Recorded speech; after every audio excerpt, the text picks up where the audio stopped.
Então, boa noite a todos e a todas, sejam todos muito bem-vindos. É uma alegria nós estarmos aqui juntos novamente.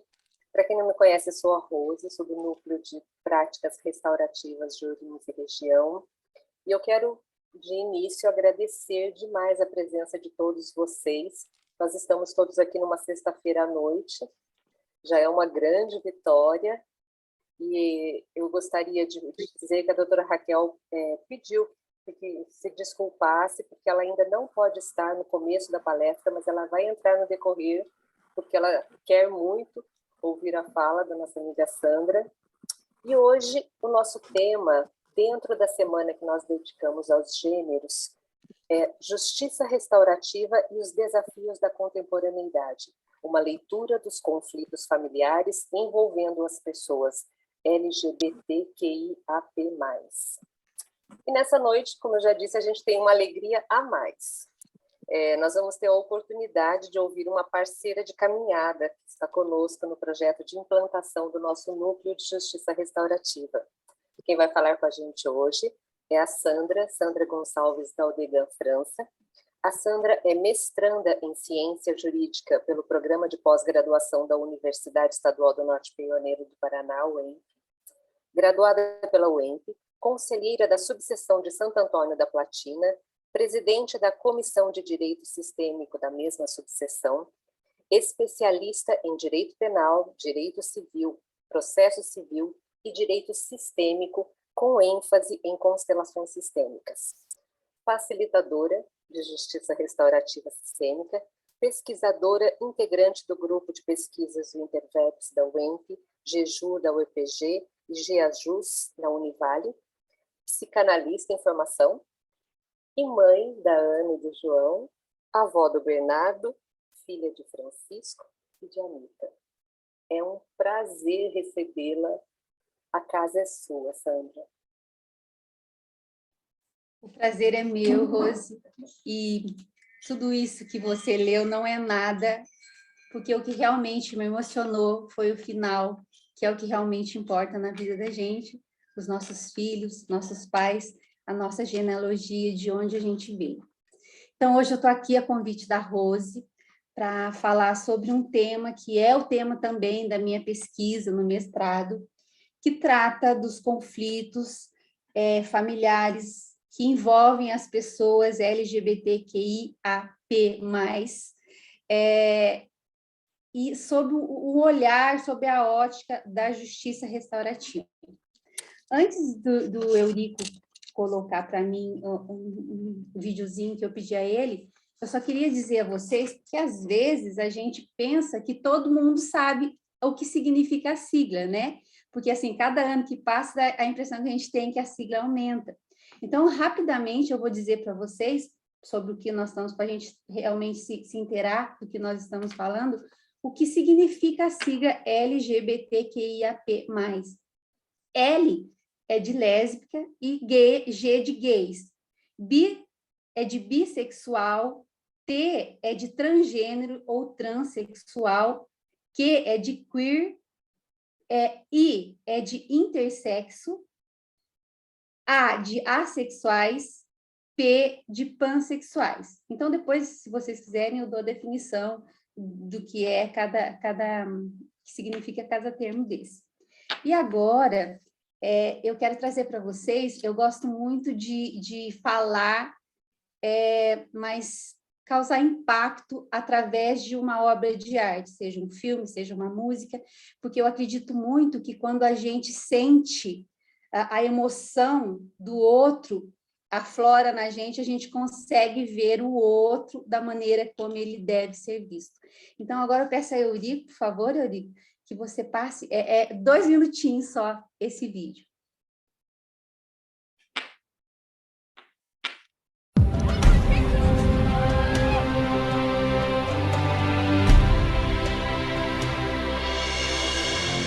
I think there's something wrong with me. You think too much. It's dangerous. Bobby, you're scaring me. What's going on? He might be homosexual. He's not. I know if we trust in God, we can get through this. It's curable with His help. We still love you, Bobby. Yeah, thanks.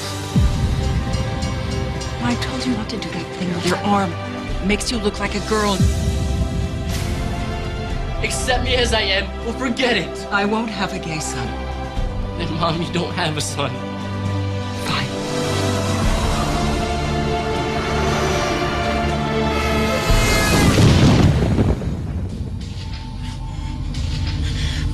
Bobby killed himself. He's gone. Help me!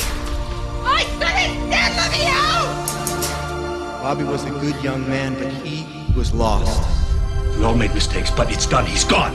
We're not gonna bring him back! I need to make peace with this, and I can't. What do you tell people who come here? That homosexuality is okay? I tell them what I believe to be the truth, that God loves them as they are. How can God forgive me?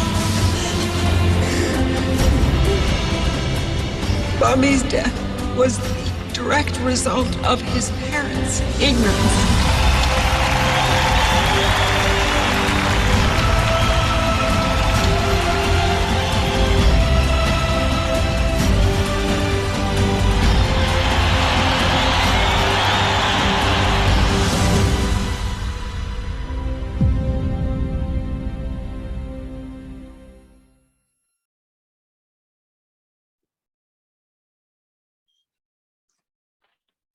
Obrigada, Eurico.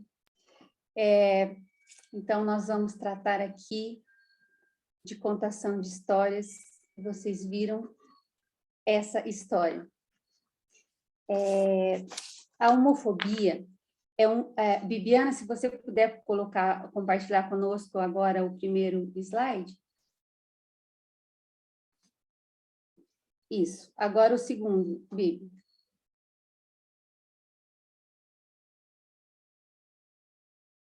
Isso. Foi, obrigada. Discriminação na família, a mais dolorosa das homofobias. A homofobia é um conjunto de práticas e discursos negativos em conta de aspectos sociais, morais e jurídicos que venham a afetar com palavras ou atos físicos contra o homossexual ou contra a comunidade LGBT. Eu vou usar LGBT, que é mais tranquilo de falar. Assim, são vítimas da homofobia gays, lésbicas, bissexuais, travestis, transexuais e transgêneros. A discriminação na família dos LGBT é a pior homofobia sofrida por essas pessoas, pois é no convívio familiar, a princípio, que o amor, o respeito e a confiança deveriam fazer parte. Mas nós vimos, como nós vimos no filme, não se trata de algo que é novo. Nós trazemos, principalmente a minha geração, as gerações, né, mais velhas, a gente traz isso dentro como forma de aprendizado, a gente aprendeu que era desse jeito. Esse filme que vocês depois podem assistir, que é Orações para Bob, se alguém ainda não assistiu, é um caso real, aconteceu, e essa mãe depois, ela tomou a dor de todas as famílias que sofriam esse tipo de situação de discriminação e passou a lutar pelos direitos da comunidade LGBT. O que acontece é que alguns pais até aceitam o vizinho, o sobrinho, mas quando se trata do próprio filho, é mais difícil, porque se preocupam com reputação, muitas vezes tratam como homossexualismo. O que é homossexualismo? Antes era usado esse termo, porque o ismo significa doença, então tratavam como doença. Outras vezes, forçam os filhos a frequentarem a igreja, tendo esta como a grande libertadora de quaisquer doenças, né? Segundo um instituto de pesquisa Data Popular, que ouviu 1.264 pessoas com percentual de 45 pais e 35 mães, 45% de pais e 35% de mães não aceitam a homossexualidade. Entre esses números, estão aqueles pais que chegam a expulsar de casa. Em outros casos, o filho não aguenta a violência física ou psicológica e sai de casa. Quando isso acontece, sem apoio da família, dos parentes e da sociedade, alguns chegam a se prostituir, outros viram moradores de rua no meio das drogas e violências, perdem a noção de como é viver em sociedade. Esse cenário, ele leva à dificuldade de vínculo com a escola, trabalho e o meio social. Esses jovens enfrentam uma situação muito mais arriscada, no qual sofrem discriminação dos outros moradores de rua, da polícia e da sociedade. Dados retirados, nós vamos trabalhar nesse primeiro momento bastante com dados, que é para a gente sentir o impacto mesmo. Dados retirados do Sistema de Informação de Agravos de Notificação, o SINAM, no período de 2015 a 2017, no qual possuía um registro de informações quanto à orientação sexual e identidade de gênero em estado realizado com base nos dados do Departamento do Sistema Único de Saúde, o DataSUS, revelaram um total de 778.527 notificações de violência nesses anos, sendo 24.000 contra a população LGBTQI. A residência aparece como local de maior violência. As violências acontecem mais de uma vez, em mais de 1/3 dos casos. Entre os agressores, os familiares são os que mais geraram violência, destacando a violência intrafamiliar contra LGBT. Aqui, eu trouxe nesse slide para vocês, a população de rua. Entre 5,3% e 8,9% do total da população em situação de rua em São Paulo, que é a maior cidade do nosso país, pertencem à comunidade LGBT. De acordo com o levantamento, essa população ela é estimada entre 4,5% e 10,1% dos que estão nos centros de acolhimento e nas ruas, entre 5,4% e 9%. Na amostra colhida nessa pesquisa, 106 pessoas se identificaram como não sendo heterossexual, 51 entre os acolhidos e 55 na rua. Então, observou-se que entre a comunidade LGBT, a família é realmente o fator de exclusão. São vítimas de preconceito e acabam saindo do núcleo familiar. Pode passar, Bibiana. Aqui eu trouxe uns dados para vocês, comparando o grupo LGBT em relação aos heterossexuais acolhidos nas ruas. Então, vocês vejam que nos exercícios, alguma atividade marginalizada, quando eles foram acolhidos, por exemplo, mendicância, 17% dos LGBT viviam em situação de mendicância, e hétero 7%. Isso no acolhimento. Na rua, 39% exercia mendicância, e do hétero só 29%.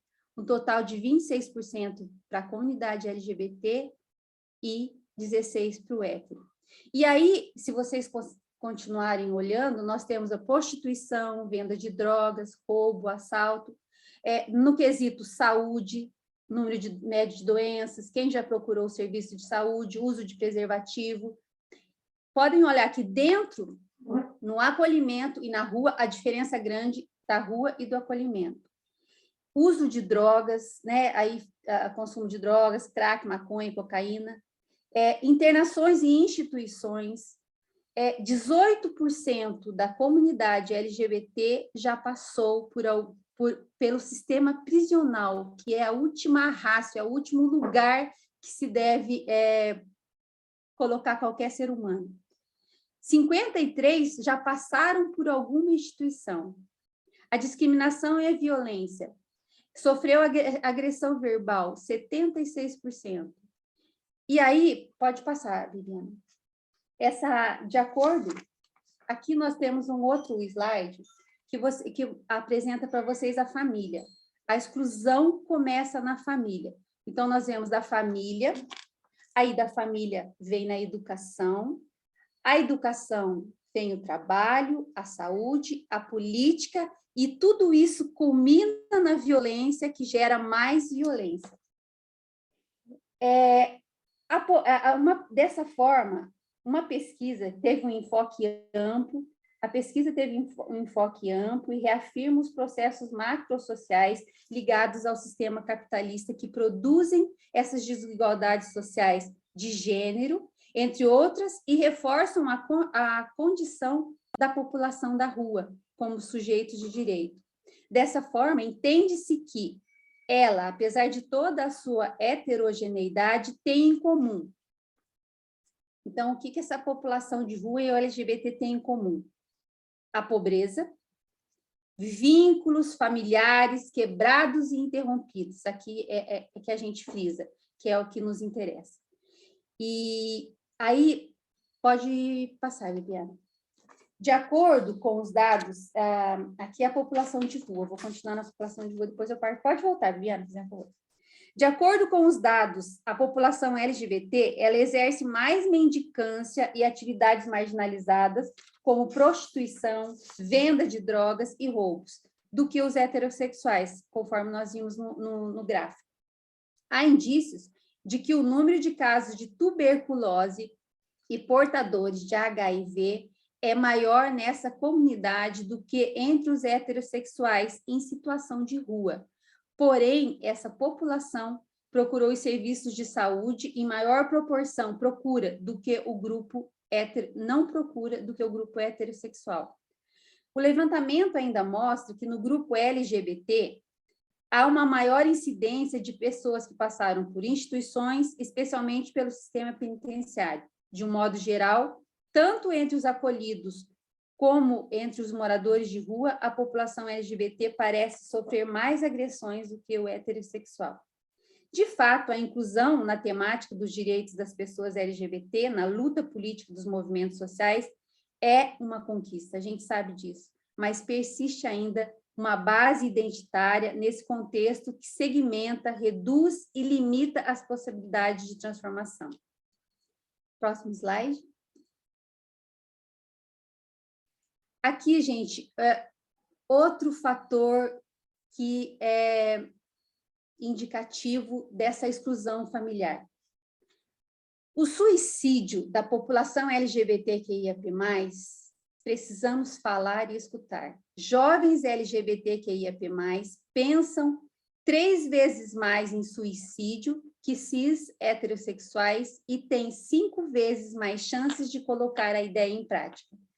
A homofobia na família são as principais causas que levam a diversas consequências aos homossexuais. Ainda existem muitas famílias homofóbicas, gerando transtornos psicológicos e físicos, colocando os homossexuais à forma de inferioridade e anormalidade, que são palavras e agressões que causam sérios danos à saúde. Traumas que os homossexuais enfrentam todos os dias acabam fragilizando-os, podendo levar ao suicídio. O suicídio é um importante problema de saúde pública, com impacto na sociedade como um todo. Segundo a Organização Mundial da Saúde, estima-se que no mundo todo, mais de 700 mil pessoas morrem por suicídio anualmente, sendo a 4ª maior causa de mortes jovens entre 15 e 29 anos. Pode mudar, Viviane. Desde 2016, o Grupo Gay da Bahia, que é um grupo especializado só em começou a incluir o suicídio no levantamento das mortes.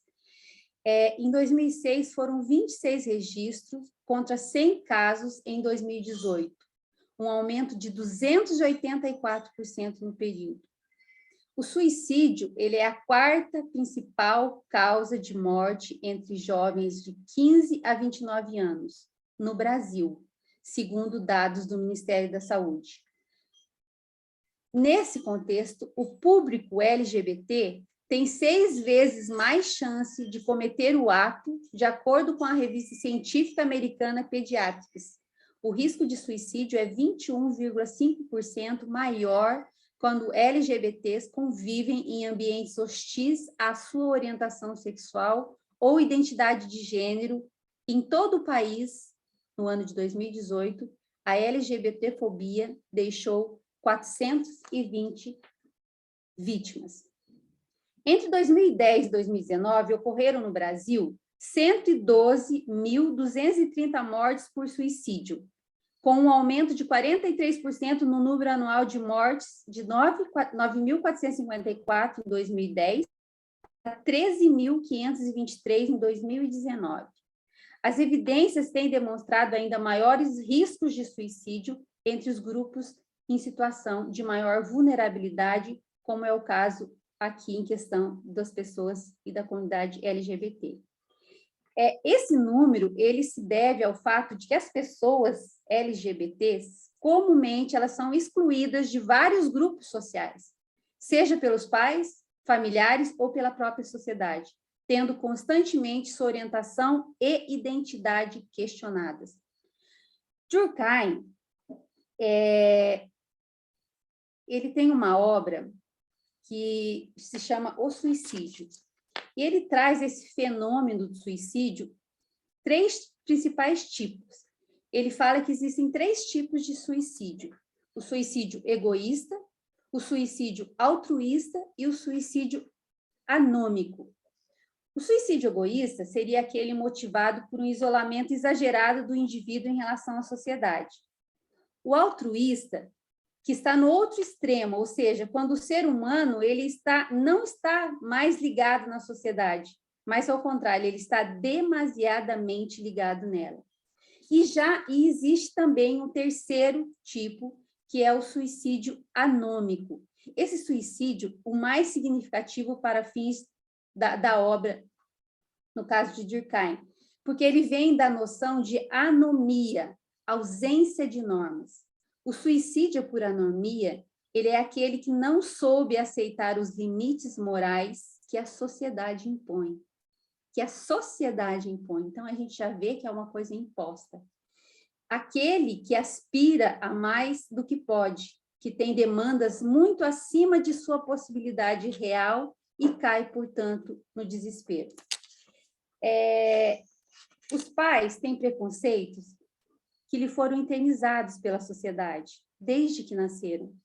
A diversidade de orientação sexual não é um dado natural para eles, e a gente sabe disso. A minha geração sabe um pouco mais como é isso na pele. E para os filhos também. Por um lado, os jovens eles têm um processo difícil de autoaceitação a superar, e os pais, por outro, têm dificuldades de aceitação. Pode passar, Viviane. Aí agora nós entramos na nosso tema principal, que é a justiça restaurativa, trocando as lentes, né? Vamos começar desse ponto. Que lentes nós usamos para ver o conflito e a justiça? De onde vem o preconceito? Que olhar nós temos para a vítima? Eu trouxe um conceito mais acadêmico, então para poder explicar sobre a justiça restaurativa, que nem todos que estão aqui fazem parte do grupo, né? E então eu trouxe esse conceito. O século XX, um histórico, foi aquele em que mais se matou o humano e a humanidade. Foi nesse século que nós descobrimos a palavra genocídio, né? Essa palavra que feriu tanto a humanidade. Então, no final da Segunda Guerra Mundial, o discurso da vitimologia, porque se matou tanto, se sofreu tanto, tinha tantas pessoas que voltaram da guerra mutiladas, arrasadas, que começou a se pensar em princípios da justiça restaurativa de forma mais peculiar, e seguindo o discurso da vitimologia. No entanto, o movimento que influencia de maneira significativa a justiça restaurativa e sua principiologia é o movimento de exaltação da comunidade, que faz com que os conflitos sejam solucionados por meio de uma negociação. Então, todos nós sabemos que a justiça restaurativa ela nasceu a partir da comunidade. Numa comunidade no Canadá, alguns jovens depredaram um patrimônio, eram bastante jovens, menores, e aí o juiz resolveu chamá-los né, em vez de já levá-los para o tribunal ou para prestar depoimento, enfim, para sofrer algum tipo de sanção, o juiz resolveu... Tudo bem? Posso continuar, pessoal? Sim, Oi. pode continuar. Ah, obrigada. Ele quer que deu microfonia, não sei de onde que foi. Alguém Bom. abriu o microfone. Tá bom. Então, esse juiz resolveu chamar esses adolescentes, esses jovens infratores, e também as pessoas que sofreram, que tiveram o patrimônio danificado. Houve uma conversa, os meninos pediram desculpa, até se prontificaram a ajudar a consertar e a pintar onde estava sujo, enfim. Daí começou-se a pensar numa justiça que pudesse nascer a partir de um olhar comunitário. Em 1975, o psicólogo americano Albert Eggers, ele fez nascer o conceito de justiça restaurativa, originado da noção de restituição criativa dada por ele nos anos 50. Porém, esse tipo de restituição estava distante dos princípios norteadores da justiça restaurativa. Anos mais tarde, Howard Zinn, que é o autor de Trocando as Lentes, ele traz essa visibilidade mundial para a justiça restaurativa. Essa figura que vocês estão vendo, vocês podem perceber, é uma lente fotográfica, porque Zer, além de ser o professor, advogado, ele tem uma grande paixão, que é a fotografia. E aí, a partir da análise das lentes fotográficas, ele viu, ampliando as lentes, se pode enxergar muito mais do que se a lente estiver focada de um modo só. E ele trouxe esse conceito para a justiça, para os casos que ele atuava. Então, eu não posso ver a vítima e o criminoso somente pelo fato em si que ocorreu, pelo fato danoso que aconteceu, mas eu tenho que olhar, ampliar as minhas lentes para ver o que aconteceu antes disso tudo, o que levou, no caso principal, aquele agressor a agir daquela forma com aquela vítima. Ainda sob o ponto de vista de Zer, nesse mesmo livro, Trocando as Lentes, ele apresenta uma proposta de mudança das perguntas que se fazem quando um crime ou ato infracional é praticado. Ele diz que a sociedade ocidental se preocupa tão somente em questionar, por exemplo, o que a gente fala? Que lei foi violada? Quem fez isso? O que ele merece? Então, vocês percebam que todas essas perguntas são incisivas. Aí ele propõe os seguintes outros questionamentos, que seriam: quem sofreu o dano? Quais são as suas necessidades? Quem tem a obrigação de supri-las? Quais as causas? Quem tem interesse na situação? Qual o processo apropriado para envolver os interessados no esforço de tratar das causas e corrigir a situação? Então, para a justiça restaurativa, o crime, ele não é uma ofensa contra a sociedade, muito menos contra o Estado. Ele é, em primeiro lugar, uma ofensa contra as pessoas, e é delas que se deve partir. Por meio de uma contação de histórias, as práticas restaurativas, elas são pautadas em 3 pilares fundamentais: o respeito, a escuta e o diálogo. A premissa da restauratividade, ela é a troca de informações, uns sobre os outros, sobre os fatos, sobre a ofensa e sobre as necessidades. Os valores fundamentais do modelo restaurativo são participação, respeito, honestidade, humildade, interconexão, responsabilidade, empoderamento e esperança. Aí vocês vão me perguntar, Sandra, como nós vamos falar de esperança no judiciário? Pensem a partir de que existe um autor que eu gosto bastante, e ele é do ramo do direito sistêmico, ele diz que todo caso que chega ao judiciário está relacionado a um caso de amor. E é assim que acontece. Pode trocar, Liliana. Então, a justiça restaurativa, ela incentiva os envolvidos ao diálogo e ao acordo para proceder-se à cura do mal sofrido, de forma que a justiça atuará para atribuir as responsabilidades pelo delito, mas com um encaminhamento ao tratamento terapêutico individual e coletivo, visando a redução dos impactos do crime sobre as pessoas, resultado pretendido com essa espécie de justiça, que é a justiça restaurativa. Então, pessoal, falar sobre uma justiça que fala sobre restauração é um campo temeroso e até utópico, que nós bem sabemos disso. Mas já se vão muitas tentativas na busca de um mundo melhor, permeado pela paz, pautado na justiça retributiva, que é essa que nós temos, né? Que você faz alguma coisa e, em troca, você sofre uma sanção. As prisões continuam cheias, a ressocialização ainda parece um sonho distante e inatingível. É certo que o atual sistema ele tem feito o melhor possível para atingir seus objetivos, mas o humano e a sua essência é talvez o elemento menos valorizado quando a questão principal são os conflitos sociais.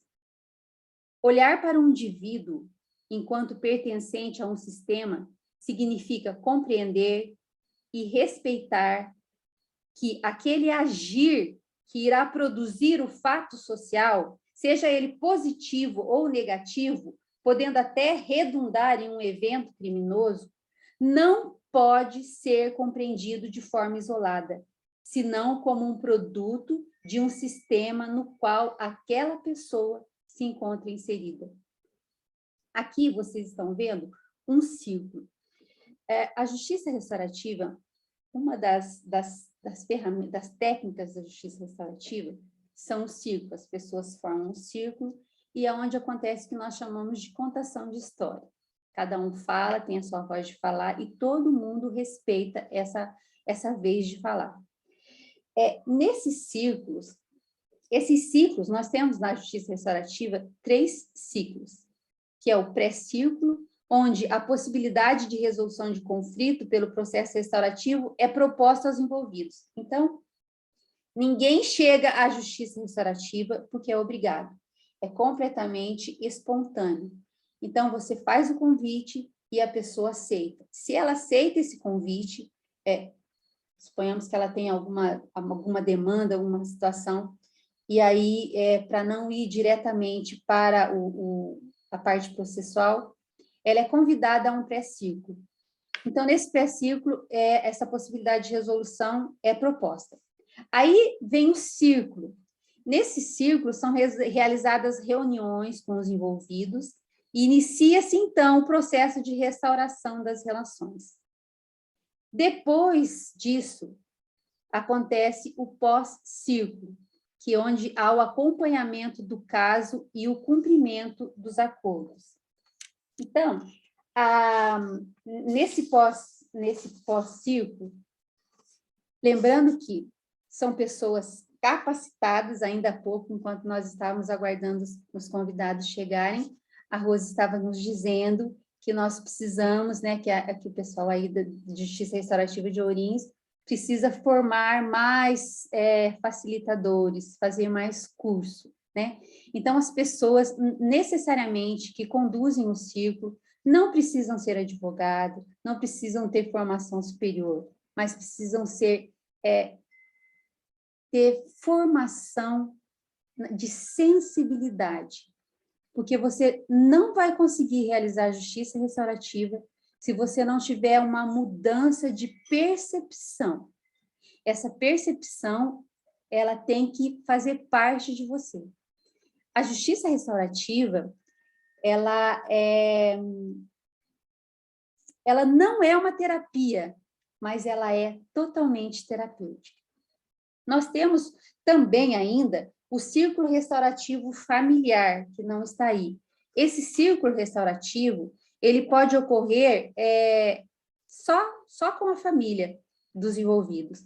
E ocorrerá nos casos em que o receptor direto e o principal do fato ocorrido se recuse a participar. Então, no caso da vítima não querer participar, do agressor não querer participar, os familiares podem participar e depois dizer para eles o que aconteceu. O mais importante no processo restaurativo, o mais importante no círculo restaurativo é o diálogo. Esse diálogo ele precisa ser permeado por uma comunicação de entendimento, uma comunicação não violenta.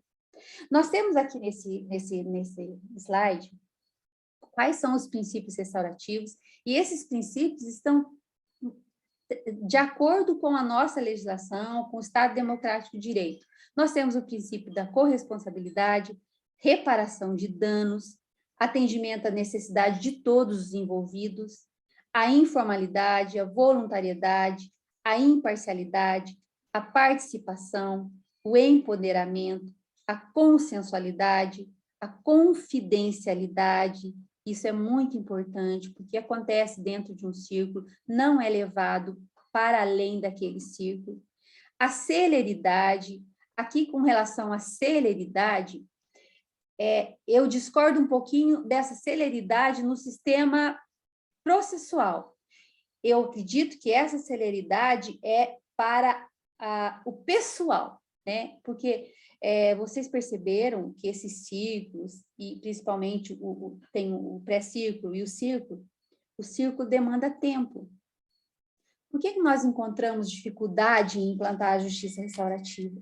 Por que nós estamos tendo essa resistência, essa relutância de todos, do Poder Judiciário, né? Alguns só conseguem ter esse olhar mais sensível, porque demanda tempo, demanda muito tempo. Daí aqui eu questiono, será que esse tempo demandado, se fossem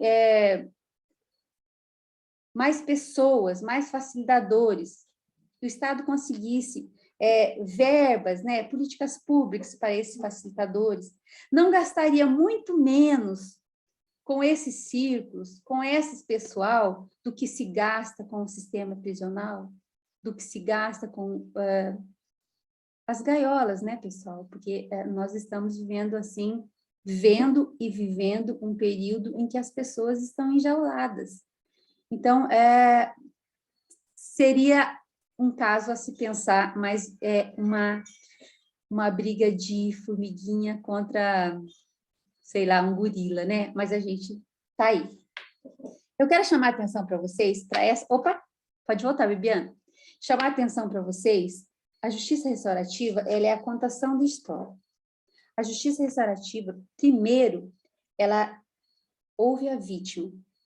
A valoração dela é voltada à vítima, consequentemente ao agressor. Por que a vítima? Porque o Estado tomou para si a dor da vítima. Bibiana é agredida por Eurico, o Estado pega Eurico, né, processa e acontece toda aquela situação lá de processual e tal, mas ninguém quer saber da dor da Bibiana. Ninguém quer saber se a Bibiana quer ser ouvida, se a Bibiana quer saber por que com ela, o que aconteceu, por que escolheu, por que eu fui escolhida para aquele ataque, né? Então, o Estado toma essa dor, e o Estado não é sentimental, o Estado não tem trauma nesse sentido.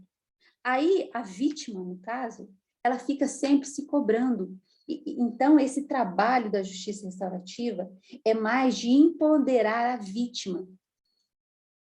E aí, consequentemente, o agressor, ele sofre uma autorresponsabilização.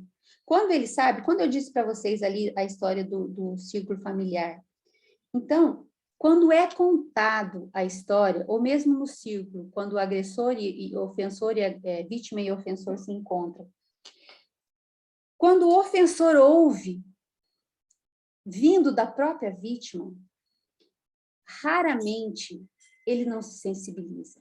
raramente, ele não aceita a pena que lhe está sendo imposta. Porque o que acontece? Eurico errou, Eurico vai preso, Eurico sofre sanção, ou alguma coisa nesse sentido. Passou um tempo, Eurico saiu e está tudo bem. Eurico cumpriu a dívida dele com a sociedade. Mas e a Bibiana? Será que a Bibiana continua vivendo? Será que a vida da Bibiana voltou ao normal? Então, aqui, essas mãos, eu queria dizer para vocês que é a história de 3 gerações. A primeira mão de baixo é da minha avó, que já faleceu, a segunda mão é da minha mãe, e a última mão é a minha mão. Então, vocês conseguem imaginar quantas coisas que já foram vividas por essas histórias, quanto se passou. E como a gente sempre diz que a justiça restaurativa é uma contação de história, aqui do outro lado também eu trago uma mão, dado com outra mão, à frente a bandeira da comunidade LGBT, que presume-se que seja alguém que se ama e só por ser diferente morre quase que todo dia. O Brasil é o país que mais mata transexual e homossexual no mundo. A cada 23 horas, menos de um dia, um homossexual, transexual é morto no Brasil. E aí agora a pergunta, será que a pergunta e a proposta, a justiça restaurativa, a ferramenta da justiça restaurativa, as técnicas que nós temos não poderiam resolver essa questão já na família? Será que esses pais, sendo ouvidos, contando a sua história e ouvindo a história dos seus filhos, e também uma comunidade que saiba falar com propriedade a respeito do tema, a respeito da situação que os filhos se encontram, no caso da homossexualidade, será que esses pais expulsariam esses filhos e levariam esses mesmos filhos a viverem nas ruas, a cometerem suicídio, a mendigarem? Pode mudar, Bibiana. Aqui, gente, eu trago para vocês, como eu disse que é um olhar mais acadêmico, a história da justiça restaurativa e as bases legais da justiça restaurativa. A justiça restaurativa, o sonho da justiça restaurativa, o sonho, assim, de uma pacificação social no Brasil, ele começou em 2010, a partir da Resolução 125. Essa resolução do CNJ, ela traz e trata sobre os meios consensuais de conflitos. A partir de então, alguns meios foram inseridos na justiça, que não eram antes, como aceitos para que os conflitos pudessem ser resolvidos sem que se chegasse a ser processualizados. Aí, o marco legal da justiça restaurativa no Brasil, que nós temos mesmo, não como prática restaurativa, mas como justiça restaurativa, é a Lei 12.594, de 18 de janeiro de 2012, que é a lei do SINASE. Então, os nossos menores infratores, dos CENSES, aqui em Santo Antônio, por exemplo, nós temos o CENSES, eles, essa lei tem no seu artigo 35, salvo engano, que fala sobre a justiça restaurativa. Nós temos também a Resolução 118, 2014, do Conselho Nacional do Ministério Público, que também já aderiu à justiça restaurativa. Agora, recentemente, em 2016, nós tivemos a Resolução 225, que é do CNJ, que existe um programa chamado Pilotando a Justiça Restaurativa. O CNJ conseguiu disseminar isso e reverberou em todos os tribunais brasileiros. Todos os tribunais brasileiros, sem exceção, têm um projeto de justiça restaurativa em andamento ou para implantar. Nós temos também o projeto de lei 8.045 de 2010, que é o projeto do novo Código de Processo Penal, que já foi aprovado, agora só falta os trâmites legais e tal. E dentro desse processo, desse Código de Processo Penal, existe um artigo especial que faz referência à justiça restaurativa.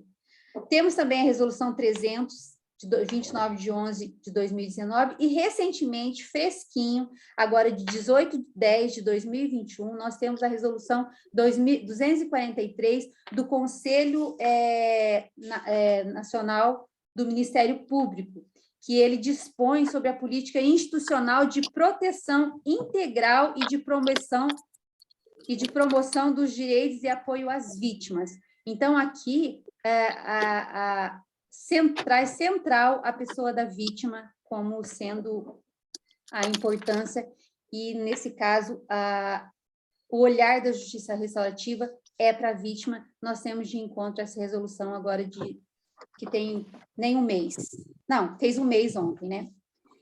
Pode passar, Bibiana. Aqui eu trago para vocês uma imagem que eu gosto muito e que fala sobre eu e tu somos uma coisa só. Não posso te maltratar sem me ferir. Nós sabemos que a justiça restaurativa, ela não nasceu no nosso meio. Ela veio de origens aborígenes, de antigas tribos, que têm muito mais sapiência do que nós, homens denominados humanizados, né? Então, eu queria agora contar como é uma contação de história, já estou caminhando para o final. Eu tenho uma amiga, e muito amiga. Essa amiga foi casada por 12 anos, teve 2 filhos. Depois ela separou, o casamento não deu certo, e ela se separou, ficou quase 10 anos separada. Há mais ou menos uns 4, 5 anos atrás, essa minha amiga, ela chegou para mim e disse assim: Sandra, eu preciso da sua ajuda. Eu sou homossexual. Eu me casei e não fui feliz, eu fui agredida, e eu preciso sair do armário, eu preciso ser feliz. Eu não me sinto bem com homem e eu gosto de mulher. E eu preciso que você me ajude a contar para os meus filhos e para a minha mãe. A minha mãe tem 72 anos. E eu esperei até hoje para contar, porque tem 2 anos, 1 ano e meio que meu pai faleceu, e eu não gostaria que ele tivesse essa decepção comigo. E aí, gente, quem não é homofóbico? Todo mundo é um pouquinho. A gente não é explicitamente, mas implicitamente, dentro da gente, a gente tem coisas que não consegue entender. E aí eu disse assim para essa pessoa: não, você não é. Você não é, isso é uma doença. Você está enganada, vamos conversar, né? Vamos conversar com o fulano de tal, que é o padre, que é nosso amigo. Quem sabe você pode se achar, se encontrar. Então, eu, na minha ignorância, eu fiz exatamente o que a mãe daquele menino do filme, que nós vimos um pedacinho, fez. Essa pessoa, essa minha amiga, é minha irmã. Os filhos dela são os meus sobrinhos e os 2 são meus afilhados. E a mãe dela é a minha mãe. Então, eu trago agora para vocês, para encerrar, essa frase: o conflito não é entre o bem e o mal, mas entre o conhecimento e a ignorância. Eu estava completamente na ignorância. Quando aconteceu, pela dor, eu fui obrigada a rever os meus conceitos, a me quebrar inteirinha por amor à minha irmã.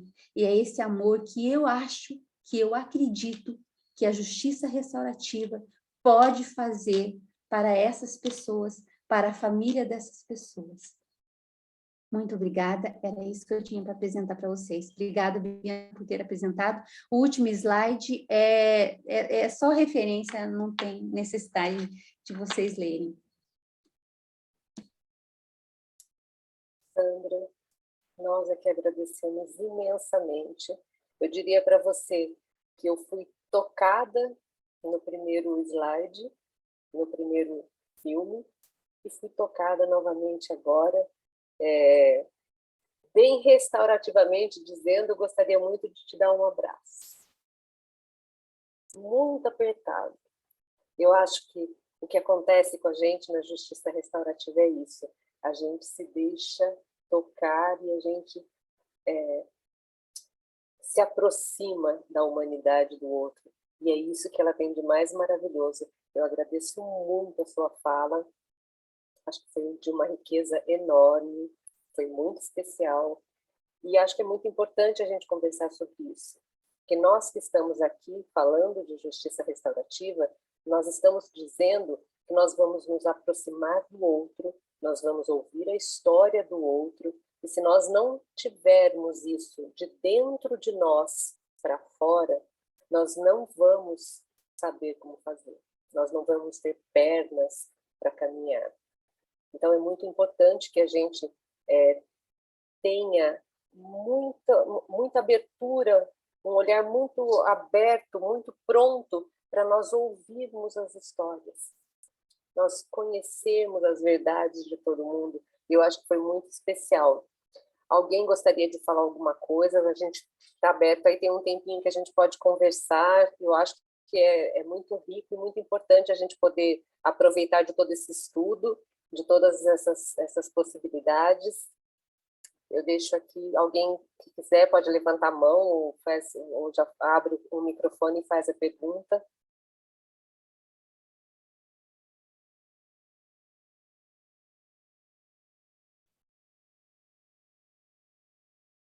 Todo mundo quietinho.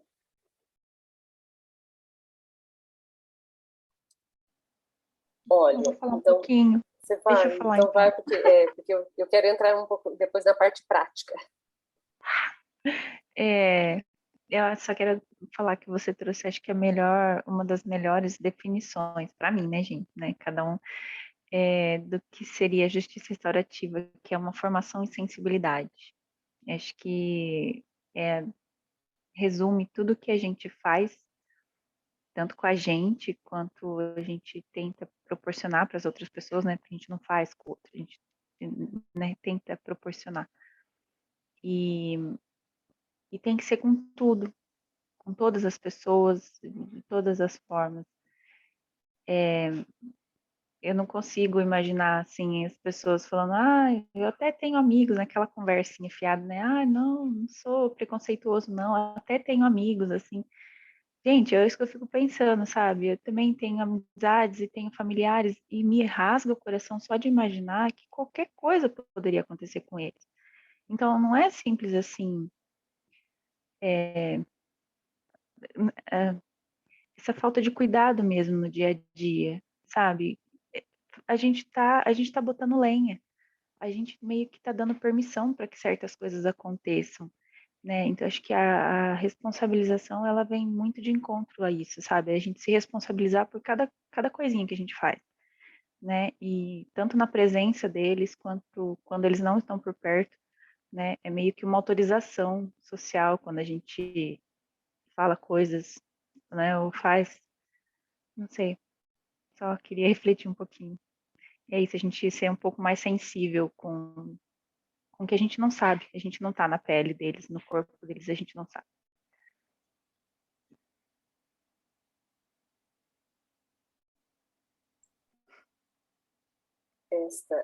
Esta semana, nós tivemos a oportunidade de todos os dias conversarmos sobre questões de gênero. E o que a gente percebe, eu acho que é como nós precisamos olhar para a violência que está dentro de nós. E nós praticamos violência todos os dias. O Eurico foi outro dia no supermercado para comprar uns pães. A gente tem um monte de cachorro que gosta de pão. E a gente vai buscar pãozinho para os cachorros sempre. E ele voltou para casa e disse que tinha do lado dele um senhor na fila de pegar os pãezinhos, que estava com um pacotinho muito pequenininho assim, que provavelmente tinha ali alguns frios, e que pediu um pãozinho. A fome é uma violência. É uma violência horrorosa. Se nós não conseguimos olhar para nós, vermos a sombra que está dentro de nós, a violência que nós cometemos, nós nunca vamos conseguir olhar para o outro da forma como nós devemos. Eu gostaria de ouvir de você, Sandra. Nós vamos fazer círculos em escolas. Nas escolas, além de nós termos os adolescentes, as crianças, nós temos professores adoecidos. Nós temos profissionais adoecidos, pessoas que carregam dentro delas uma dificuldade além do próprio trabalho, que é reconhecer as diferenças, aceitar essas diferenças. Então, o público que nós precisamos estar do lado é um público que só aumenta. O ampliar o olhar, ele vai muito além do adolescente, do aluno, da criança. Nós temos pessoas que não conseguem lidar com isso. Como que nós podemos trabalhar isso de uma forma proativa, do jeito que a gente acredita que deva ser, na sua compreensão? Olha, Rose, ontem eu tive uma aula e o professor é um professor que não é da nossa região, ele é da capital, e eu acho assim, que para você ser restaurativo, você não pode ser cético. Você tem que acreditar que a coisa vai acontecer. E ele, em todo momento, ele acreditava que a justiça restaurativa seria mais como se fosse um quebra-galho, tá? Um quebra-galho. E a informação dele é que a justiça restaurativa só servia na minha área, né, eu dizendo sobre o direito no civil, né, na área do direito de família e tal. E contrário ao que ele disse, a gente sabe que a justiça restaurativa nasceu na área que a gente mais, que é a ferida do direito, que é a área penal, né? Nas escolas, Rose, estudos e pesquisas, e o que a gente tem visto, e vocês também, por estarem aqui estudando e fazendo, sabem que é ali que floresceu e que floresce com mais vigor a justiça restaurativa, né? É nas escolas. Só que nós estamos com muitas pessoas doentes. O que vocês, enquanto núcleo de justiça restaurativa, podem fazer? Divulgar, divulgar, divulgar, sabe? A gente não pode... É um ato de resistência. Resistir à doença, resistir a quem está doente, sabe? Agora, eu fui convidada para fazer uma palestra numa escola do 9º ano e falar sobre a violência na comunidade LGBT. Claro que eu já vou levar junto a justiça restaurativa. Muitas pessoas não conhecem ainda nada de justiça restaurativa, Rose, e nem eu estou começando a estudar, né? Mas, assim, enquanto eu fiz essa pesquisa, eu estava olhando, e o que importa, que eu disse para você, nas escolas, que as pessoas estão doentes, que a gente precisa falar, e eu, enquanto mestranda, enquanto pesquisadora, dentro da academia, eu preciso incentivar que outras pessoas escrevam a respeito, porque quanto mais se lê, quanto mais se ficam sabendo, mais curiosidade vai saindo, mais curiosidade as pessoas vão tendo, e vão vendo que os resultados vão florescer. Porque, assim, não pense, Rose, que o judiciário acatou a justiça restaurativa porque ele acha que ela dá 100% certo. Não, não. O judiciário pegou a justiça restaurativa porque ele estava cheio, estava engessado, ele não tinha mais o que fazer. Aí, pô, achei um lugarzinho aqui e isso aqui vai me desafogar do tanto que eu tenho de ações, do tanto que eu tenho de trabalho. A princípio, foi essa a situação. A princípio, foi isso que ocorreu. Só que, assim, um linguajar mais popular, o tiro saiu pela culatra. porque a justiça restaurativa está dando certo. Então, a minha resposta para você é que, nas escolas, a justiça restaurativa é a que mais está acontecendo. São Paulo tem exemplos, tem projetos em escola, inclusive aquele crime que aconteceu em Suzano, daquele massacre das crianças, foi a Mônica Mumi, que vai me dar aula semana que vem, que fez a prática restaurativa com todos os alunos do colégio. Então, um crime dessa gravidade, né, que muitos jovens nem queriam mais voltar para a escola, eles conseguiram voltar novamente à vida. Então, aí eu falo para você, algumas pessoas falam, mas a justiça restaurativa, como esse meu professor ontem, é para crimes de menor potencial ofensivo. Não. Quem sou eu, quem somos nós para dizer o que é menor potencial ofensivo para uma pessoa? Não é? Então, essa é a minha resposta para a sua pergunta. E, assim, a gente tem que começar de pequeno, né? A gente tem que começar na base. Tanto que a lei do SINASE, a justiça restaurativa, legalmente foi implantada na lei do SINASE, que trata do nosso futuro, dos infratores. Né? E o que é também um centro de educação, de reeducação, se não uma escola, não é? A diferença é que eles estão presos ali, mas a justiça restaurativa está lá dentro também. Se ali está dando certo, Rose, Eurico, Mônica, Gáucia, se ali está dando certo, que dirá no meio aberto, né? Na escola normal, que não está fechada? Vamos fazer a nossa parte. Sim. Na verdade, nós não temos outro caminho, porque eu penso que a justiça restaurativa, ela veio para ficar.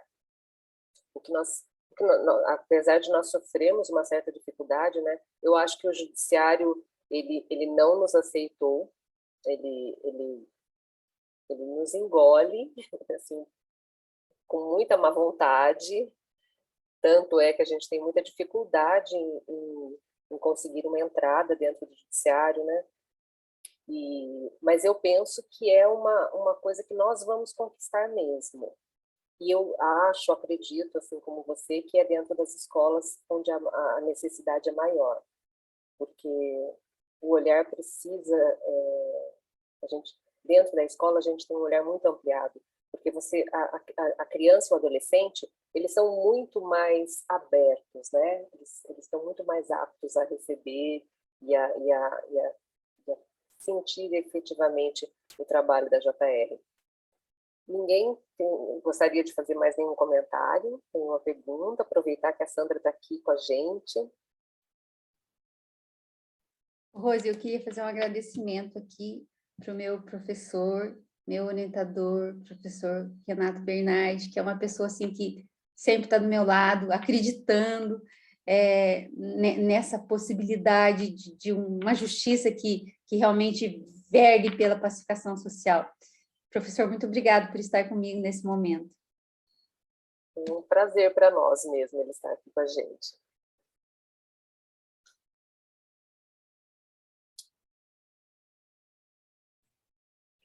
Rose, eu queria, assim, eu acho que eu me distraí e eu não gravei.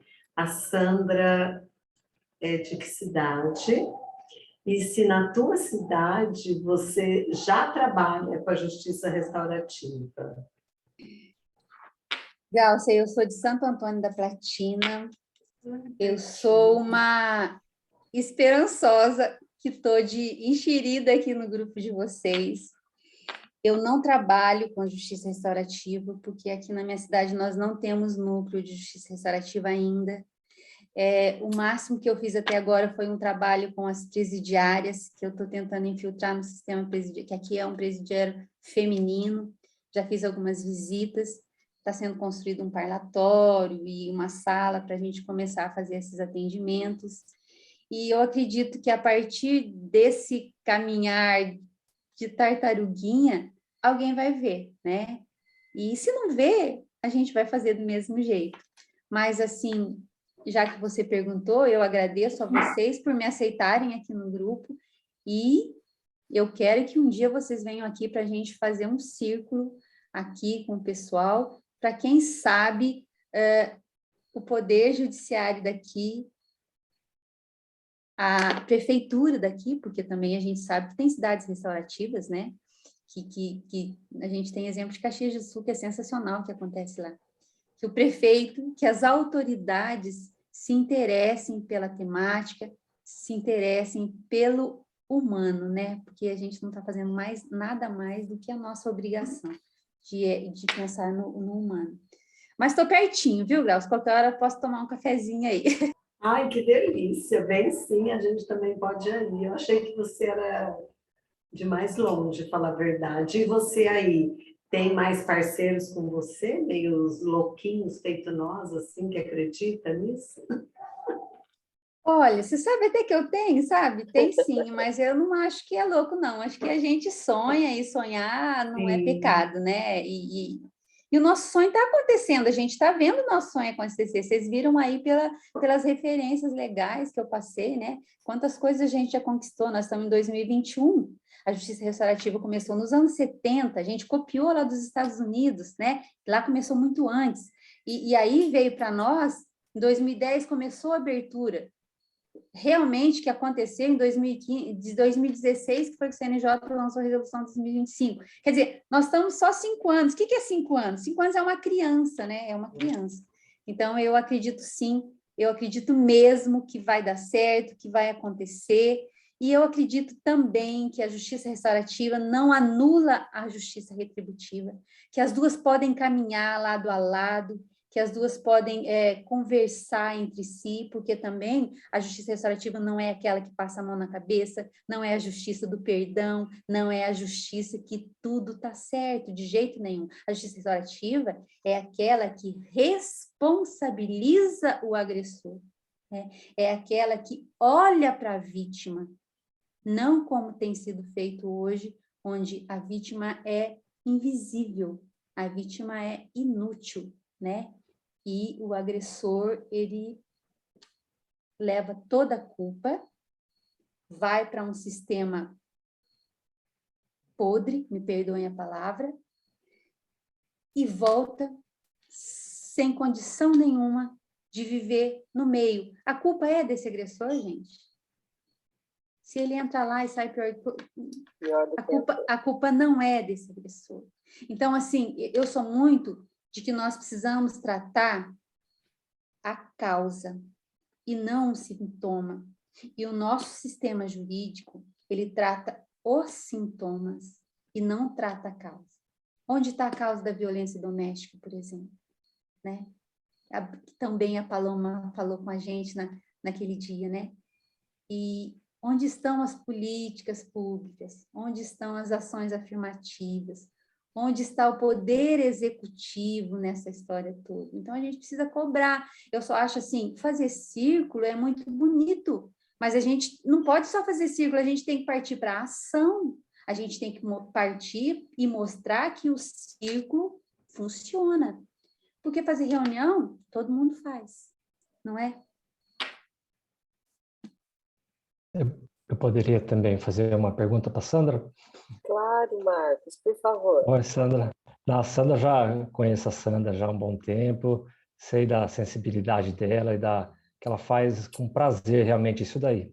Ela tem a vontade de concretizar mesmo essa ideia, né?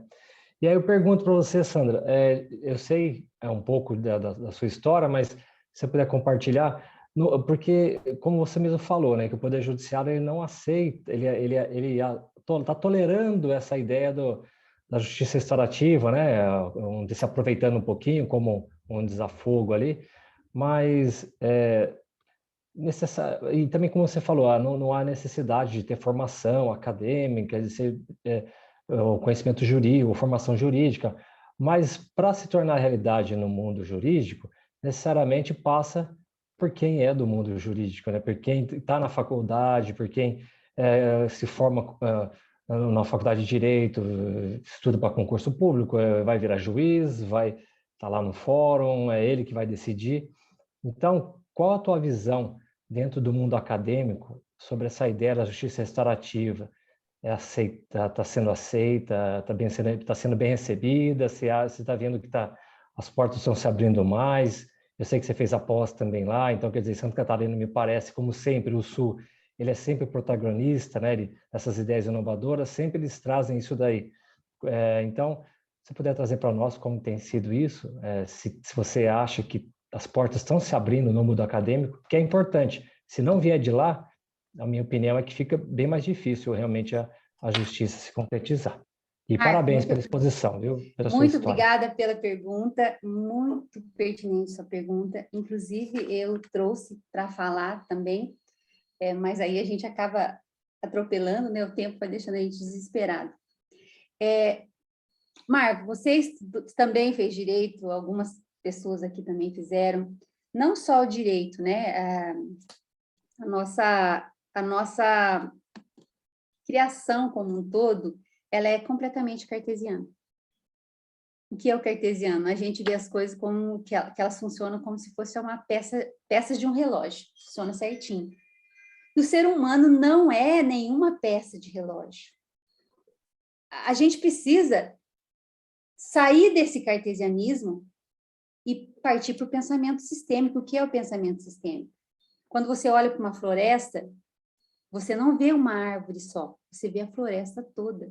Quando eu olho para a vítima e para o agressor, eu não vejo a vítima e o agressor. Eu vejo toda a história, eu vejo toda a família desse. Mas respondendo sua pergunta com relação à academia, eu fiz uma consulta e considerando a bibliometria, que é para mapeamento de produção científica em periódicos, autores e representação de informação sobre justiça restaurativa, por meio de uma pesquisa que buscou no banco de tese da CAPES.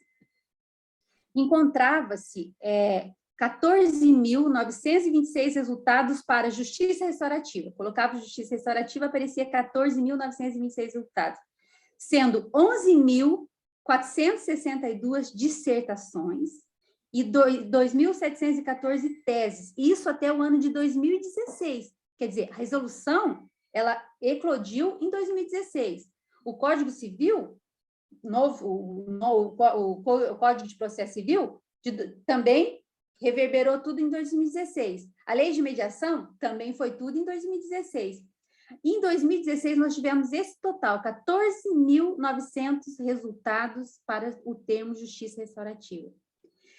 Em 2018, que eu não tenho a consulta de 2020, em 2018, eram 16.850. Agora, em 2019, que foi o último dado, a última atualização, nós temos no banco de teses da CAPES, entre dissertações e teses sobre o tema justiça restaurativa, 18.601 resultados. Isso é uma vitória, Marcos, isso é uma vitória para quem não acreditava nessa justiça que muitos dizem de mágica. Mas a gente também não acreditava nos direitos humanos. Nós acreditávamos que um dia os direitos humanos iam ser vistos da forma como estão sendo vistos? Respondi a tua pergunta, Marcos? Sim, sim. Então, é importante saber que está tendo pesquisa, né, nessa área, porque parece que é algo que não, a gente, pelo menos para mim, eu vejo assim, parecia que não tem tanto material. Até é difícil, né? Eu acho, poxa, como que vai trabalhar uma pesquisa? A gente tem até comentado, acho que comentei com você outra vez, foi um tema difícil, mas pelo que você está falando, tem algumas pesquisas, tem pesquisa sim, né? Então, eu acho que é importante, porque se não tiver o pessoal lá do direito, lá das faculdades, das universidades, incentivando essa pesquisa, não vai formar um juiz que vai ter uma consciência, um promotor que vai ter uma consciência. A gente teve uma palestra há pouco tempo no grupo lá, o Interveps, né? Foi uma promotora, ela contou também da dificuldade que ela tem de convencer os outros promotores a fazer práticas restaurativas. Então, a própria Rose, o Eurico também, que tem essa vivência, a Rose, principalmente no fórum, ela sabe também da dificuldade de trazer esse tema para o fórum. Se não tiver lá no fórum, lá no Tribunal de Justiça, essa ideia, é difícil mesmo concretizar, mas eu acredito também que vai dar certo sim, porque existem pessoas como você, a Rose, o Eurico e todos os colegas que estão aí também, vamos dizer, plantando a sementinha e cultivando essa ideia aí. Então, vai ser legal. Eu acho que vai dar certo sim. É paciência, né? compartilhar, Marcos, até com você, com os outros colegas, duas coisas muito boas. Nós não tínhamos nenhum promotor de justiça. Juiz, na verdade, é a doutora Raquel, né, que é a nossa juíza coordenadora, que é a pessoa que está levantando esse projeto com a gente no fórum. Não havia nenhum promotor. Nós tentamos conversar com todos, né, sempre fui até o gabinete de todos eles, ofereci os nossos estudos, PDFs, tudo que era possível, e nós não tínhamos, desde 2018, que nós estamos lá tentando, mas eu preciso compartilhar com vocês que aconteceu uma coisa muito boa alguns dias atrás. Nós estamos com um promotor novo na cidade, e novo de fato, ele tem 28 anos, e nós fomos conversar com o Dr. Lúcio, e a gente foi conversar com ele, e o Dr. Lúcio já de imediato falou, nossa, parece interessante, e questionou a respeito, e é muito possível que nós tenhamos, dentro em breve, o primeiro caso derivado do judiciário para o nosso núcleo de práticas. Ele atendeu um caso específico, um depoimento especial, e ele disse, nossa, isso aqui talvez fosse um caso para a justiça restaurativa, e pediu vista dos autos para fazer uma manifestação no sentido de fazer a derivação que a gente precisa. Isso é a coisa mais sensacional deste ano, eu diria para vocês, assim, é uma vitória que não tem tamanho.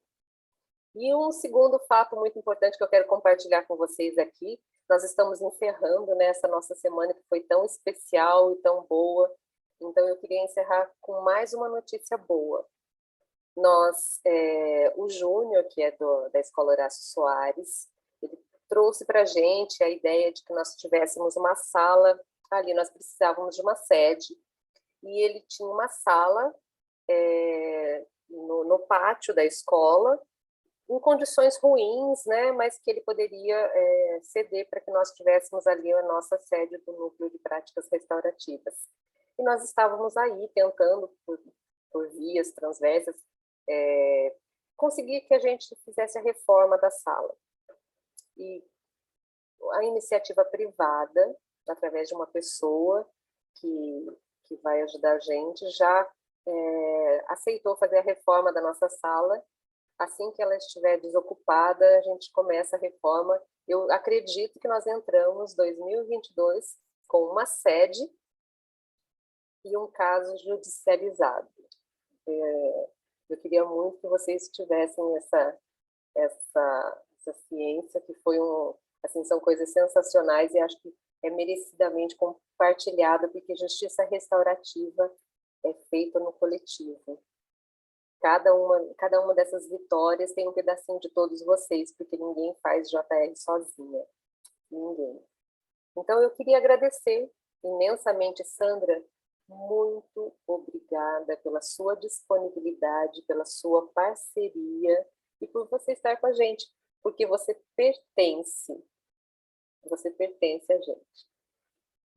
Não se sinta sozinha. Quando nós tivermos oportunidade, pudermos aglomerar, nós vamos até Santo Antônio e vamos fazer um círculo bem potente, bem poderoso, para assanhar todo mundo que estiver por perto, e a gente vai compartilhando com você e a gente vai espalhando, porque essa é a ideia de que a gente espalhe sementes e que a gente possa olhar a floresta e não só a árvore.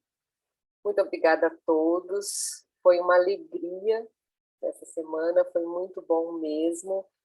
A gente se despede aqui com muita satisfação, com muita alegria. Uma boa noite, gente. Um beijo para todos, gratidão. Beijo, Boa noite a pessoal. todos. Boa noite.